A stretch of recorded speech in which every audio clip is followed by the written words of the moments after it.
तुमचं स्वागत आहे आमच्या प्रभागामध्ये. साई विभागामध्ये गेल्या 11 वर्षापासून मी काम करते. बऱ्यापैकी सगळे नागरिक मला ओळखत असतील. हा जो प्लॅन झालेला आहे ऑलरेडी मंजूर आहे, बरोबर सीओ साहेब? याच्यामध्ये कुठलंही बांधकाम आपण केलेलं नाही. 80% हा जागा ही ओपनच राहणार आहे. हे तर आधी सगळ्यांनी डोक्यात फीड करून घ्यायच्यात. कुठेही बांधकाम करून काही बनवणार नाहीये. जे आपण टर्फ म्हणतोय त्याच्यामध्ये बॅडमिंटनवाल्यांना सुद्धा खेळता येणार आहे. टर्फ का? कारण क्रिकेटचे बॉल लागून बरेच अपघात इथे घडलेले, इथे बसलेल्यांना सगळ्यांना माहीत असेल. त्याच्यामुळे आपण ते बंदिस्त करण्यासाठी तिथे टर्फची हे केलेली आहे.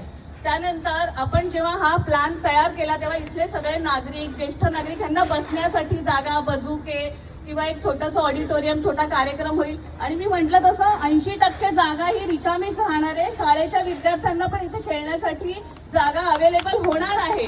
जसं आपण मागच्या 10 वर्षापासून शाळेतल्या मुलांना किंवा शाळेला मदत करतोय तसंच इथे होणार आहे. कुठलंही उगाच काहीतरी पसरवायचं, इथे हे केलं तिथे ते केलं. अरे जागृत व्हा, जरा जागृत व्हा. उगाच सगळं ऐकायचं कोणाचं काहीतरी आणि इथे येऊन काय याच्यामध्ये चुकीचं झालेलं आहे. बरं, एखादा पॉईंट काही चुकीचा असेल तर त्याच्याबद्दल बोला ना तुम्ही. काय आपण करणार? आणि हे आत्ता नाही, मला वाटतं बॅडमिंटनवाले पण मला सगळे ओळखतात, कारण सकाळी मी इथे वॉकिंगला येते. 11 वर्ष मी इथे रोज वॉकिंगला येते. त्याच्यामुळे मैदानात काय घडतं ना ते मला सगळं माहिती असतं. तुम्ही आज उद्या येऊन नंतर सजेशन घ्यायला इथे उभा राहणार खासदार साहेबांसमोर. महायुतीचे खासदार आहेत. आम्ही जे सजेशन करू ते पण चुकीचे नसणार आहेत ना साहेब? किंवा हा जो प्लॅन केलेला आहे तोही चुकीचा नाही. याच्यामध्ये थोडंफार काही चेंजेस असतील. हा, आणि सगळ्यांसाठी हे फ्री असणार आहे. आम्ही आधी का म्हटलेलं की हे मेंटेन राहणार असेल म्हणून थोडेफार चार्जेस आपण लावू. मेंटेनन्स का असतो की जर चार्जेस लावले तर प्रत्येकाला त्या वस्तूची किंमत राहते की ही जागा आपली आहे, आपण त्याची देखभाल केली पाहिजे, कारण ही आपल्या पैशातून होती.